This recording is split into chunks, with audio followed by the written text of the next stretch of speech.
Ça va? Ça va. Un ministre en personne pour soutenir leur candidature.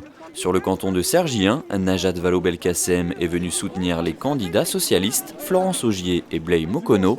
Après un premier tour serré où le binôme PS est arrivé second, l'objectif est désormais d'aller chercher tous les électeurs de gauche et les abstentionnistes. Quand la gauche est désunie, nous n'arrivons pas à convaincre parce que les citoyens se posent des questions et donc s'interrogent sur cette désunion.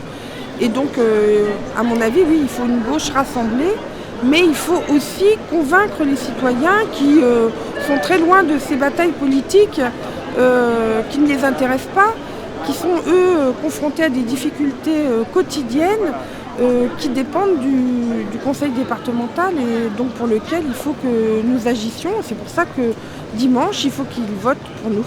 L'abstention, un véritable enjeu sur le canton de Cergy-Hin. Seuls 35% des électeurs se sont déplacés au premier tour. Pour le binôme UMP-UVO arrivé en tête au premier tour, c'est un enjeu important.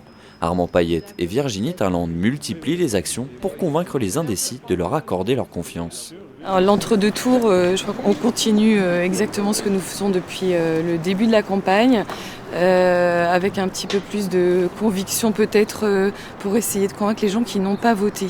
Je pense que toutes les voix sont importantes et il y a beaucoup de gens qui n'ont pas voté parce qu'ils confondent cette élection avec une élection nationale, qui ne sont pas tous convaincus par l'importance du local et que les élections départementales les touchent tous. Donc on essaye de les convaincre parce que ça les touche au niveau de l'enfance, des collèges, des routes. Et je pense qu'il y a beaucoup de pédagogie encore à faire, même au deuxième tour. Même scénario sur le canton de Cergy-2, où un duel tout aussi serré s'annonce entre l'UMP-UVO et le PS.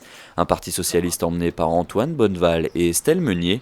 Ce soir, c'est porte à porte en présence du maire de Cergy, Jean-Paul Jandon. C'est lui qui se présente. On vient pour vous savez qu'il y a les élections dimanche. Oui. Le deuxième tour. Oui. Bon.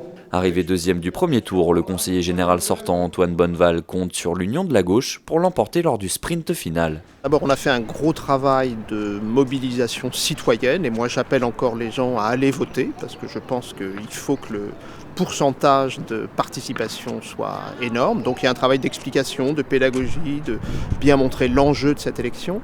Et puis pour les électeurs de gauche, je crois qu'au premier tour, chacun a pu voter un peu selon son cœur. Bon, et c'est bien. Et je crois maintenant qu'il faut un rassemblement.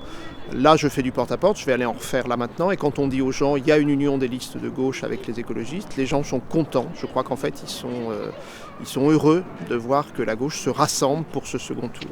Face au binôme socialiste, Alexandre Pueyo et Monique Mérizio espèrent bien faire basculer ce canton. Pour le second tour des élections dimanche prochain.